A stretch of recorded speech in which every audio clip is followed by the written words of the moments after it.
आइए देखते हैं कि संसद के द्वारा विधेयक को कैसे पारित कराया जाता है, उसमें क्या क्या प्रोसीडिंग होती है। नंबर 1 होता है उसका मसौदा यानी ड्राफ्टिंग तैयार करना। नंबर 1, जब ड्राफ्ट तैयार होता है तो उसके बाद लोकसभा या राज्यसभा में प्रस्तुत यानी पेश किया जाता है। पेश के बाद उस विषय पर चर्चा होती है। चर्चा के फलस्वरूप मतदान होता है। मतदान के बाद वह मसौदे को पारित कर दिया जाता है। मसौदे को पारित करने के बाद वह मसौदा विधेयक बन जाता है, जिसे हम विधेयक कहते हैं। और जब विधेयक बन जाता है तो विधेयक को राष्ट्रपति के पास उनके अनुमति के लिए भेज दिया जाता है, और राष्ट्रपति जब अनुमति दे देते हैं तो वह विधेयक एक कानून बन जाता है, जिसे हम वक्फ एक्ट के नाम से जानते हैं।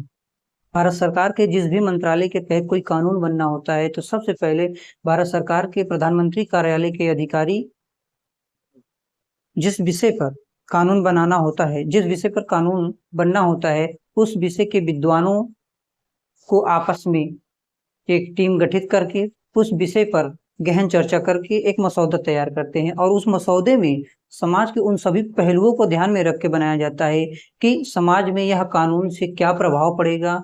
और उस मसौदे में यह भी देखा जाता है कि कौन सी चीज को सबसे ऊपर रखना है और कौन सी चीज सबसे नीचे रखना है। उसके बाद जब मसौदा तैयार हो जाता है, तो मसौदे को संबंधित मंत्रालय को दे दिया जाता है। जैसे एग्जाम्पल के तौर पे हम देखें कि रक्षा मंत्रालय, रक्षा से संबंधित कोई भी मसौदा अगर तैयार होता है तो उस मसौदे को पूर्ण रूप से ड्राफ्टिंग करने के बाद रक्षा मंत्रालय को भेज दिया जाता है। यदि कोई मसौदा गृह मंत्रालय के अधीन आता है तो उसे गृह मंत्रालय में भेज दिया जाता है। अब कोई भी मसौदा संसद में किसी भी सदन में प्रस्तुत किया जाता है। प्रस्तुत होने के बाद उस पर चर्चा होती है। चर्चा के बाद मतदान होता है।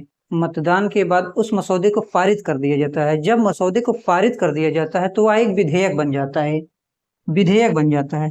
जैसे मसौदे के रूप में वक्फ का मसौदा लोकसभा में आया, राज्यसभा में आया, प्रस्तुत हुआ, चर्चा हुई, उस पर मतदान हुआ और वह पारित हुआ। जब वह विधेयक बन गया तो विधेयक को राष्ट्रपति के पास उनकी स्वीकृति के लिए भेज दिया जाता है, और जब राष्ट्रपति उस विधेयक पर अपना अंतिम मोहर लगा देते हैं तो वह विधेयक एक कानून बन जाता है, जिसे हम वक्फ कानून के नाम से जानते हैं।